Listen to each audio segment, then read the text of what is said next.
Thanks for being on our show. Thank you so much.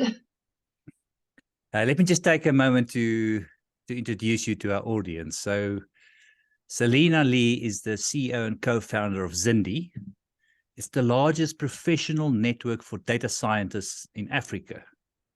Celina has a passion for unleashing the power of data for social good. Celina has a proven track record of thought leadership in the intersect between data and development, and has played central roles in launches of global platforms, including Alliance for Financial Inclusion, Insight to Impact, and now Zindi. Celina has worked across the private and public sectors in various development areas, including financial inclusion, micro and small enterprises, market system development, gender, climate change, and public health. She has lived and worked throughout Asia, Latin America, and Sub-Saharan Africa. Firstly, Celina, I would like to know, what do you think is going on at OpenAI? Sam Altman was there, then he was fired, now the board is fired. What do you think is happening? Well, I mean, I think other people probably have a better insight into what's happening, but ultimately it sounds like there's been I was going to call it a clash, but I suppose like that tension between responsible AI and just the inevitability of like where AI is going and the capabilities of AI. I think these are all questions, not just for OpenAI, but for the world. And the thing is that tension played out, at the board level at OpenAI, essentially. Yeah, I hope we get to the bottom of the story. Yeah. How did you get involved in machine learning and data science? I got involved because I have a background in applied mathematics and computer science. I've always really enjoyed data, and just, I have, this interest in data because I feel like there's a lot of advancements that happen in the private sector, and especially in places like Silicon Valley, and there's so much potential there with data science, AI, machine learning.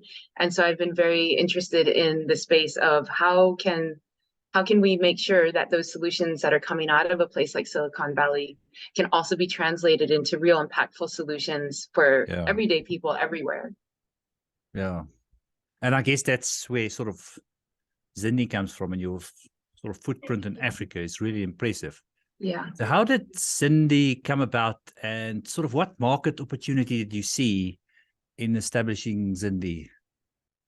Well, in the first instance, my co-founders and I created Zindi because on the one hand, we saw that companies across Africa, the very specific thing is that companies across Africa that wanted to do something more in data science had this assumption that they would have to look outside of not only their country, but the entire continent in order to do the things that they needed to do, in order to get the solutions or the talent that they needed. There was an assumption that they had to hire a consultant from America or from Europe.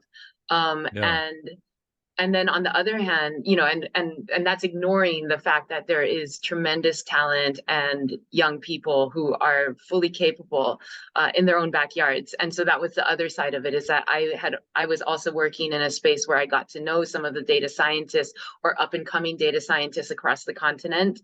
And just talking to them, I recognize that, what they're just missing are those pathways, those opportunities to build their skills, to showcase themselves, most importantly, and then connect with those organizations that need them so desperately. Yeah. And now you've got a huge network of people and skills, which is amazing. Yeah. So, we have 72,000, or I was just going to say, we have 72,000 people on the platform now across 52 out of the 54 African countries. Yeah, that's massive.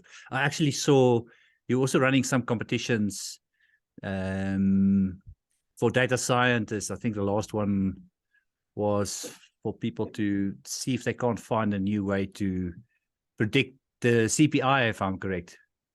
Yes, that's right. That's a competition that we're running with RMB, which is a major bank, of course, in South Africa.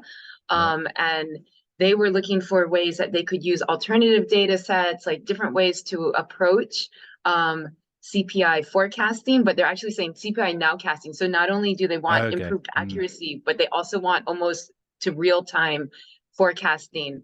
And how can they use alternative data sets like traffic, pollution levels, social media, and then how do you use techniques in machine learning that take the accuracy perhaps beyond, what the economists would typically be able to do. Yeah, that's so fascinating. And I guess that's where you draw the people and the skills from, is from your network. Yeah, exactly. And every competition that we run on the platform, and we're constantly launching new competitions, like every month there's new things coming out. But every competition we run typically has between 500 and over 1,000 people working on it. So you can imagine for an organization to have like 1,000 brilliant people Yeah, working yeah. on your problem. And while you're sleeping Yeah, in that's bed, they're cool. working.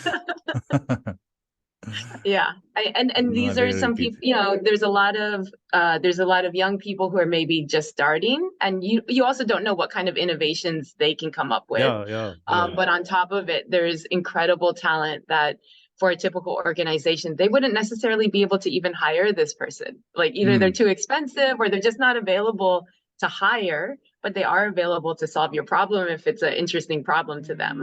Yeah, that's very good.